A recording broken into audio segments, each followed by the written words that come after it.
Hello दोस्तों, real farmer family YouTube channel पर आप सभी का बहुत बहुत स्वागत है। ये देखिए किसान की बर्बादी।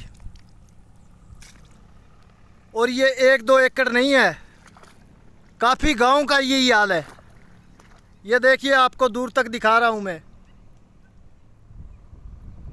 और मीडिया वाले क्या दिखा रहे हैं, पाकिस्तान से एक औरत आई है 4 बच्चों को लेकर, सिर्फ वही खबर दिखा रहे हैं। किसान की किसी को भी चिंता नहीं है। किसान का 15,000 रुपये पहले लग चुका है खर्चा, तब जाकर ये फसल तैयार हुई थी। तैयार क्या हुई थी, 1-1.25 महीना हो गया था मेहनत करते हुए। 1.25 महीने की मेहनत के ऊपर ये देखिए, ना सरकार को दिखाई देता, ना अफसरों को दिखाई देता, कोई नहीं देखता इनको। और मीडिया वाले सिर्फ एक सीमा और एक एसडीएम ज्योति, इन दोनों की सिवाय कोई भी खबर नहीं दिखाता। कभी गांव में आओ, किसानों से पूछो उनका दर्द। ये देखिए बोर, इनकी भी तसल्ली नहीं है कि दोबारा ये बोर चलेंगे। हो सकता है ये बोर ना चले। और ये देखिए दूर दूर तक, ये एक गांव का हाल नहीं है, पता नहीं कितने गांव, कितने ज़िले, कितने तहसील, यहाँ तक कि कई राज्यों में इस बाढ़ ने भयंकर तबाही मचाई है। पर किसान की सुध लेने वाला कोई नहीं है। अब आपको खर्चे की बात बताता हूँ, 1 एकड़ में कितना खर्चा आता है। ये धान लगे थे 15 जून को, 1.25 महीने की फसल है ये जो बर्बाद हुई पड़ी है। 4,000 रुपये लेबर वाले लेते हैं धान लगवाई के, 4-4,500 रुपये का डीजल का खर्चा हो जाता है। 8,000 रुपये ये हो गए।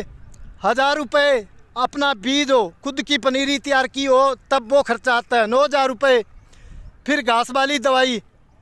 और फिर ये देखिए, ये ऐसे नहीं लिपी जाती, बहुत मेहनत लगती है, तब जाकर ये खेत में धान रोपाई होते हैं। अब 15,000 रुपये वो लग गए, 15,000 रुपये और लगेंगे, तब जाकर ये दोबारा खेत है जो हरे भरे होंगे। ये देखिए,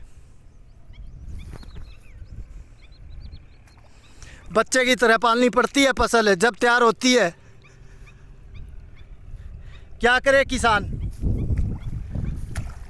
खाद वाले अपनी खाद बेच गए, बीज वाले बीज, और दवाई वाले दवाई बेच गए। अब मरने पर मजबूर है किसान। और ये जो आप वीडियो देख रहे हैं, ये गुरुसर गांव के खेतों की वीडियो है। गुरुसर हो, शुक्लमपुर हो, चंदो खुर्द हो, चंदो कला हो, महमदपुर सोतर हो, न जाने कितने गांव हैं इस तरह बर्बाद हुए पड़े हैं। पर मीडिया को सिर्फ सीमा, जो पाकिस्तान से 4 बच्चे लेकर आ गई, वो सीमा ही दिख रही है। सीमा और एसडीएम ज्योति से फालतू उनको कुछ नहीं दिख रहा। ये बर्बादी नहीं दिख रही। अब एक देखो, दूर से दिखाता हूँ मैं, एक किसान अपने खेत की तैयारी कर रहा है दोबारा धान लगाने की, वो ट्रैक्टर चल रहा। पर अब कह रहे हैं कि दोबारा रोपाई कर दी 20 अगस्त से पहले, और 20 अगस्त के बाद जब सर्वे होगा उसमें आपकी नई फसल खड़ी है तो आपको मुआवजा नहीं दिया जाएगा। तो इस फसल का जो बर्बाद हुई है, इस फसल का मुआवजा कौन देगा? बड़े बड़े उद्योगपतियों के करोड़ों रुपए माफ़ किए जाते हैं, करोड़ों क्या अरबों खरबों रुपए माफ़ किए जाते हैं। पर किसान का 1 लाख रुपए भी कर्जा हो ना, तब भी उसका भरना बंद कर देते हैं बैंक वाले।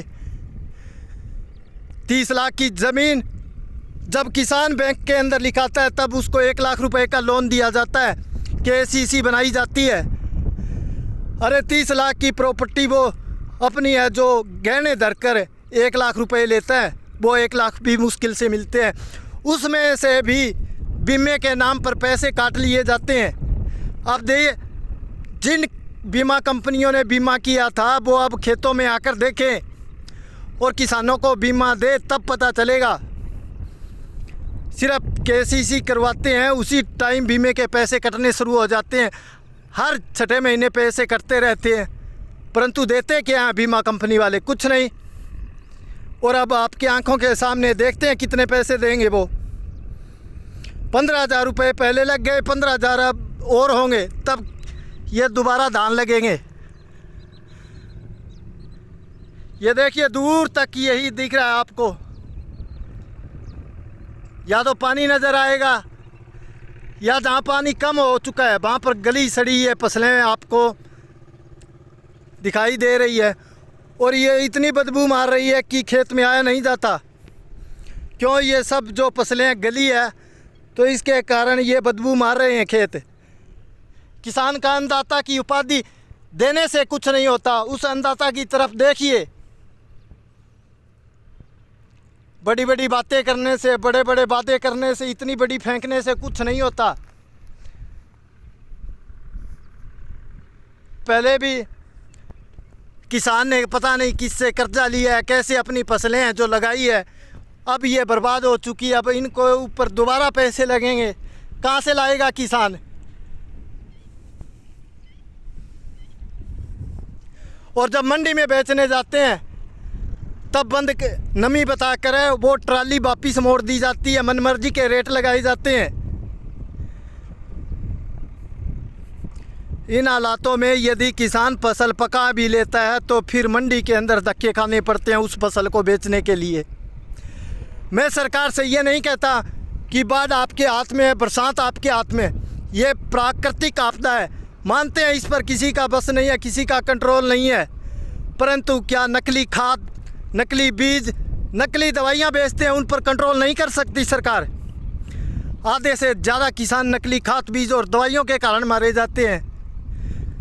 नरमा लगा लो आप, नरमा की फसल पूरी तैयार हो जाएगी तब ऐसी खतरनाक जो सुंडी है, गुलाबी सुंडी बोलते हैं, धान नहीं, नरमे की बात भी बता रहा हूँ मैं, वो गुलाबी सुंडी पूरा खेत खाली कर देती है। क्यों? क्योंकि असली दवाई नहीं मिलती। पहली बात तो असली बीज भी नहीं होता, फिर असली दवाई नहीं मिलती। ये हालात है किसान के। और फसल तो गई, अब यहाँ पर तो ये भी दिक्कत है, ये भी टेंशन है कि ये बोर चलेंगे या नहीं। अब जो ये पानी कम हो रहा है, वरना ये पानी यहाँ तक आ गया था, इस पूरा बोर है ये, यहाँ तक पानी था। आज 8 दिन हो चुके हैं ये बाढ़ के पानी को आए हुए। कुछ पानी आगे निकल गया, कुछ सूख गया, तब जाकर ये बोर दिखाई दी है। अब इस बोर की भी तसल्ली नहीं है चलेगा या नहीं। और नया बोर लगाने में कम से कम 3-4 लाख रुपए लगते हैं। सभी किसान में कमियां निकालते हैं। थोड़े बहुत लोग हैं, मानता हूं मैं, सभी नहीं हैं, 8-10% अच्छे लोग भी हैं जो किसान की मजबूरी, किसान की मेहनत को समझते हैं। बाकी सब ऐसे सोचते हैं ये तो किसान है, अपने खेत में पैदा कर लेते हैं, इनका क्या है। पर ये इतनी आसानी से पैदा नहीं होती कोई भी चीज़ हो। जब खेत में कस्सी लेकर लगते हैं तब पता लगता है कितनी मेहनत होती है। तो दोस्तों ये वीडियो आप ज़्यादा से ज़्यादा शेयर करें, ज़्यादा से ज़्यादा लोगों तक पहुंचाएं।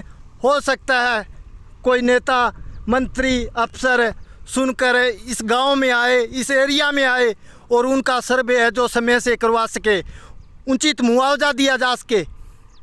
तो सबको राम राम, सलाम, सत श्री अकाल, नमस्कार।